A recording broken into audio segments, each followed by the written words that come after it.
Hello welcome to competitive crack. ഞാൻ ആതിര അർച്ചന. ഇത് നമ്മൾ ഡിസ്കസ് ചെയ്യുന്നത് കഴിഞ്ഞ കാലങ്ങളിൽ CSEB ജൂനിയർ ക്ലർക്ക് ക്യാഷ്യർ പരീക്ഷയ്ക്ക് വന്നിട്ടുള്ള ബാങ്കിങ് പാർട്ടിലെ വളരെ ഇമ്പോർട്ടൻ്റ് ആയിട്ടുള്ള കുറച്ച് ക്വസ്റ്റ്യൻസ് ആണ്. തീർച്ചയായിട്ടും പ്രീവിയസ് ഇയർ ക്വസ്റ്റ്യൻസിലൂടെ കടന്നു പോകുക എന്നുള്ളത് ഏറ്റവും ഇമ്പോർട്ടൻ്റ് ആയിട്ടുള്ള ഒരു കാര്യമാണ്.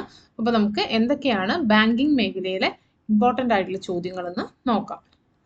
First question, which technology is used in mobile payment for round-the-clock 24/7 instant money transfer?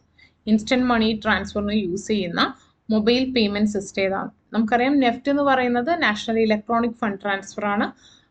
RTGS എന്ന് പറയുന്നത് real time gross settlement system ആണ്. IMPS എന്ന് പറയുന്നത് ഇമീഡിയറ്റ് പേയ്മെന്റ് സർവീസ് ആണ്. IMPS എന്ന് പറയുന്നത് ഇമീഡിയറ്റ് പേയ്മെന്റ് സർവീസ് ആണ്. ചെക്ക് എന്ന് പറയുന്നത് നിങ്ങൾക്ക് എല്ലാവർക്കും അറിയാം ഒരു നെഗോഷ്യബിൾ ഇൻസ്ട്രുമെന്റ് ആണ്. ഈ IMPS ബന്ധപ്പെട്ട് നമുക്ക് പറയാനുള്ളത് IMPS ഇതിന്റെ ഇൻസ്റ്റന്റ് മണിക്ക് യൂസ് ചെയ്യുന്നത് IMPS ആണ്. IMPS എന്ന് പറയുന്നത് ഒരു instant Inter bank electronic fund transfer system ആണ്. ഇൻസ്റ്റന്റ് ആയിട്ടുള്ള Inter bank electronic fund transfer system ആണ് IMPS എന്ന് പറയുന്നത്. IMPS ലോഞ്ച് ചെയ്തിട്ടുള്ളത് 22 നവംബർ 2010 22 നവംബർ 2010 IMPS ലോഞ്ച് ചെയ്തിട്ടുള്ളത്. ഇത് ഇൻട്രൊഡ്യൂസ് ചെയ്തത് ആരാണ്? NPCI ആണ്, national payment corporation of India ആണ് ഇത് ഇൻട്രൊഡ്യൂസ് ചെയ്തിട്ടുള്ളത്. RBIയുടെ ഗൈഡൻസോട് കൂടിയിട്ട് national payment corporation of India 22 November 2010 ഈ ഇൻസ്റ്റന്റ് ആയിട്ട് മണി ട്രാൻസ്ഫർ ചെയ്യാൻ വേണ്ടിയിട്ടുള്ള ഇമീഡിയറ്റ് പേയ്മെന്റ് സർവീസ് ഇൻട്രൊഡ്യൂസ് ചെയ്തിട്ടുള്ളത്. നമുക്ക് ഇത് എപ്പോൾ കോപ്പറേറ്റ് ചെയ്യും? 24 hours in a day, 7 days in a week, 365 days in a yearും നമുക്ക് എന്താണ് ഇൻക്ലൂഡിങ് സൺഡേ ഹോളിഡേ ഒക്കെ നമുക്ക് പ്രവർത്തിപ്പിക്കാൻ പറ്റുന്ന അല്ലെങ്കിൽ ട്രാൻസ്ഫർ ചെയ്യാൻ പറ്റുന്ന ഇൻസ്റ്റന്റ് ആയിട്ടുള്ള ഇമീഡിയറ്റ് മണി പേയ്മെന്റ് സർവീസ് ആണ് IMPS എന്ന് പറയുന്നത്. ക്ലിയർ ആയി എന്ന് വിചാരിക്കുന്നു. IMPSന്റെ ട്രാൻസാക്ഷൻ ലിമിറ്റ് ഉണ്ട്. നമുക്ക് എന്താണ് മാക്സിമം 5 lakh per ട്രാൻസാക്ഷനെ IMPS വഴി നമുക്ക് ട്രാൻസ്ഫർ ചെയ്യാൻ പറ്റുള്ളൂ. Next, as per prevention of money laundering act, preservation of records relating to the closed accounts up to, അതായത് prevention of money laundering act പ്രകാരം PMLA ആക്ട് നമുക്ക് ഇമ്പോർട്ടൻ്റ് ആണ്. PMLA act പ്രകാരം നമുക്ക് എത്ര കാലം ക്ലോസ്ഡ് അക്കൗണ്ട്സുമായിട്ട് ബന്ധപ്പെട്ടിട്ടുള്ള ഡീറ്റെയിൽസ് എത്ര കാലം നമുക്ക് എന്താണ് സൂക്ഷിക്കാം എന്നുള്ളതാണ്, എത്ര കാലം സൂക്ഷിക്കണം എന്നുള്ളതാണ്. 5 years from the date of close of account. നിങ്ങൾ അക്കൗണ്ട് ക്ലോസ് ചെയ്താലും 5 വർഷം വരെ എന്താണ് അക്കൗണ്ട് ക്ലോസ് ചെയ്ത ഡേറ്റ് മുതൽ 5 വർഷം വരെ ആ അക്കൗണ്ടുമായിട്ട് റിലേറ്റ് ചെയ്തിട്ടുള്ള കാര്യങ്ങൾ ഡാറ്റാസ് നമ്മൾ സൂക്ഷിക്കണം എന്നാണ് പറയുന്നത്. Next, why bank do not grant a loan to a minor? ആരാ മൈനർ എന്ന് പറയുന്നത്? Minor is a person who is not in the age of 18 years attain ചെയ്യാത്ത ആളെയാണെന്ന് പറയുന്നത് മൈനർ എന്ന് പറയുന്നത്. എന്തുകൊണ്ടാണ് ബാങ്ക് മൈനർക്ക് ലോണ് കൊടുക്കാത്തത്, ഗ്രാൻഡ് ചെയ്യാത്തതെന്നാണ്? എന്തുകൊണ്ടാ? Minor is not competent to a contract. നമ്മൾ കോൺട്രാക്ട് ആക്ട് ഒക്കെ പഠിക്കുമ്പോൾ അതിൽ പറയുന്നുണ്ട് മൈനർ ഒരിക്കലും എന്താണ് മൈനറുമായിട്ടുള്ള കോൺട്രാക്ട് എന്ന് പറയുന്നത് വോയിഡ് ആണ്. അതായത് മൈനർക്ക് എന്താണ് കോൺട്രാക്റ്റിൽ എൻഗേജ് ചെയ്യാനുള്ള കോമ്പിറ്റൻസി ഇല്ല എന്നാണ് പറയുന്നത്. Next, charge created by bailment of goods to secure payment of debit is called. അതായത് ബെയിൽമെന്റുമായിട്ട് ബന്ധപ്പെട്ടിട്ടുള്ള ക്വസ്റ്റ്യൻ ആണ്. നമുക്ക് ഒരുപാട് ബെയിൽമെന്റ് ആണെങ്കിലും അതുപോലെ തന്നെ ബാങ്ക് കസ്റ്റമർ റിലേഷൻഷിപ്പ് നമുക്ക് പല തരത്തിൽ പഠിക്കാനുണ്ട്. ബാങ്ക് ബെയിൽമെന്റിന്റെ കേസിൽ എങ്ങനെയാണ്, ലോൺ എടുക്കണതിന്റെ കേസിൽ എങ്ങനെയാണ്, അതുപോലെ തന്നെ സ്റ്റാറ്റ്യൂട്ടറി റിലേഷൻഷിപ്പ് എങ്ങനെയാണ് ബാങ്ക് കസ്റ്റമറും തമ്മിലുള്ള, അങ്ങനെയുള്ള പല റിലേഷൻഷിപ്പ് പഠിക്കാനുണ്ട്. ഇവിടെ ചോദിച്ചിട്ടുള്ളത് charge created by bailment of goods to secure payment of debit is called hypothecation, mortgage, assignment, none of the above. ഹൈപ്പോത്തിക്കേഷനും മോർഗേജും അസൈൻമെന്റ് ഒക്കെ എന്താ നമുക്കറിയാം.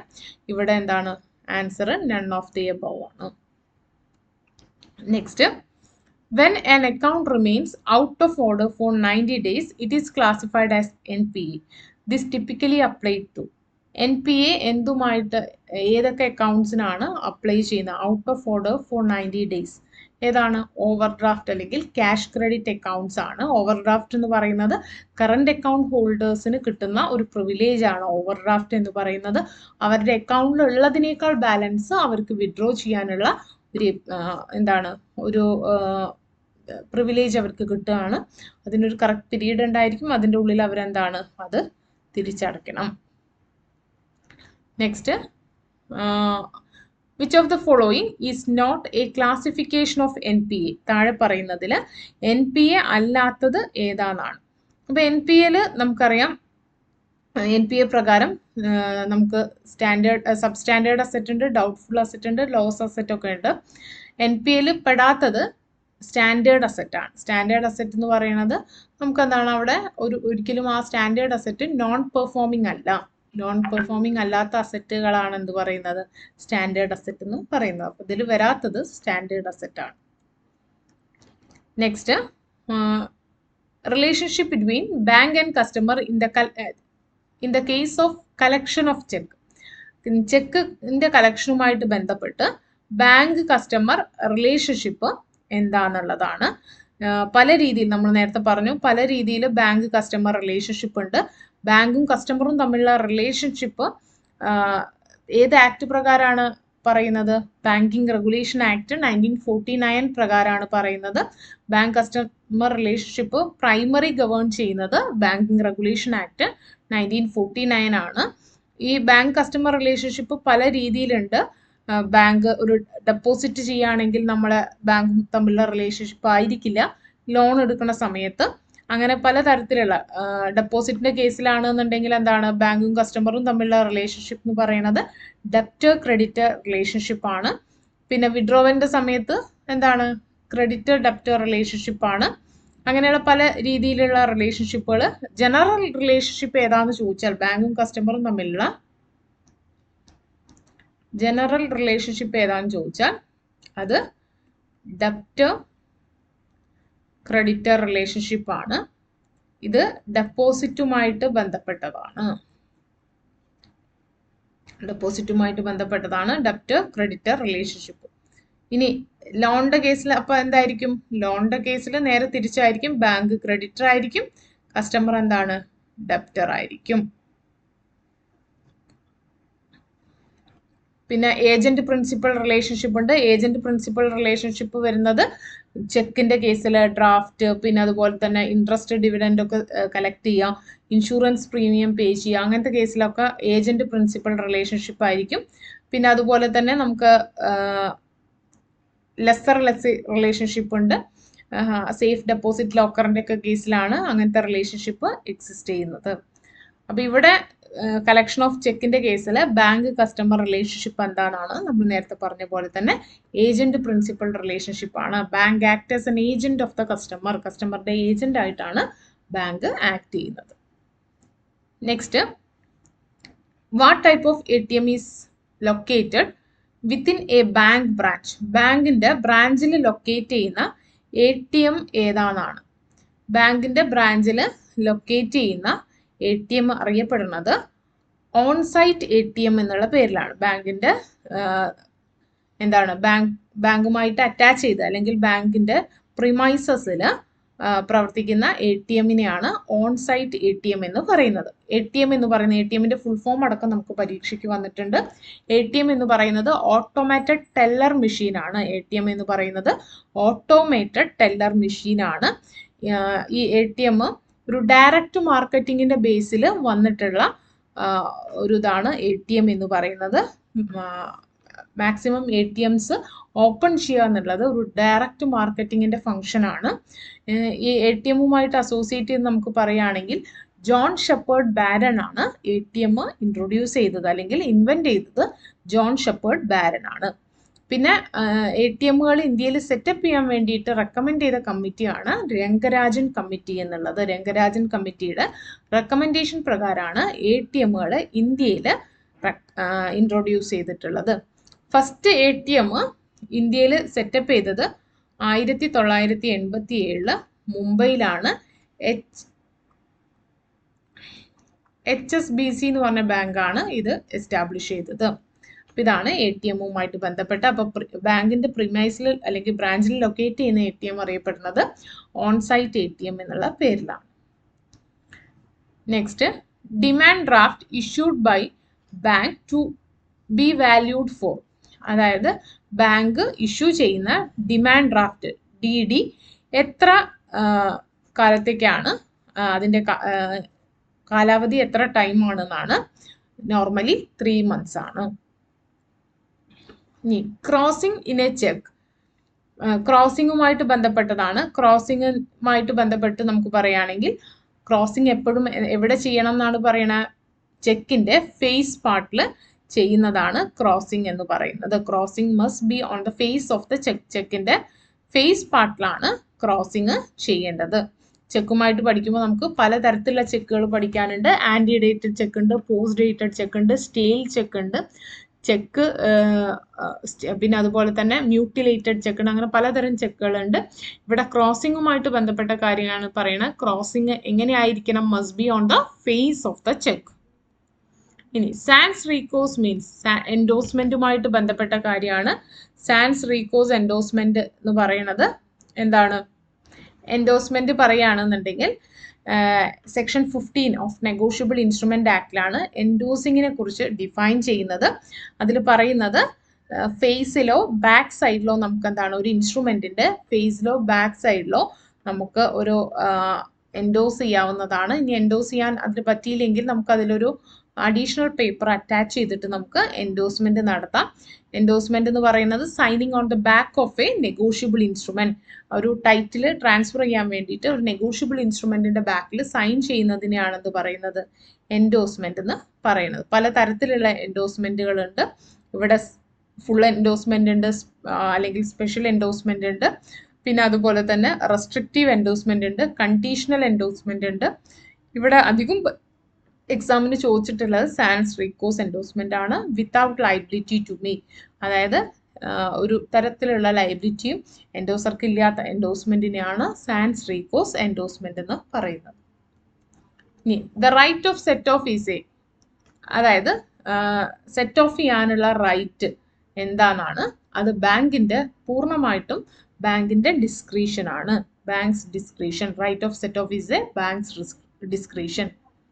ഇനി ബാങ്കേഴ്സ് ലീൻ. ബാങ്കേഴ്സ് ലീൻ എന്ന് പറയുന്നത് എന്താണ്? ബാങ്കേഴ്സ് ലീൻ എന്ന് പറയുന്നത് ഒരു ഇംപ്ലൈഡ് പ്ലഡ്ജ് ആണ്. ഇത് ഒരുപാട് ക്വസ്റ്റ്യൻ പേപ്പറിൽ കണ്ടതാണ്. ബാങ്കേഴ്സ് ലീൻ എന്ന് പറയുന്നത് ഒരു ഇംപ്ലൈഡ് പ്ലഡ്ജ് ആണ്. Next, which of the following document is not considered to be an official valid document in KYC. KYC എന്ന് പറഞ്ഞാൽ എന്താണ്? No your customer. കസ്റ്റമറിനെ കൂടുതലായിട്ടും അറിയാൻ വേണ്ടി ഒരു അക്കൗണ്ട് ഓപ്പൺ ചെയ്യുന്ന സമയത്തും പിന്നീട് വ്യക്തമായിട്ടുള്ള കാലയളവിലും നമ്മളുടെ കസ്റ്റമറുമായിട്ട് ബന്ധപ്പെട്ടിട്ടുള്ള ഡോക്യുമെന്റ്സ് എന്താണ് അപ്ഡേറ്റ് ചെയ്യുന്നതിനെയാണ് KYC എന്ന് പറയുന്നത്.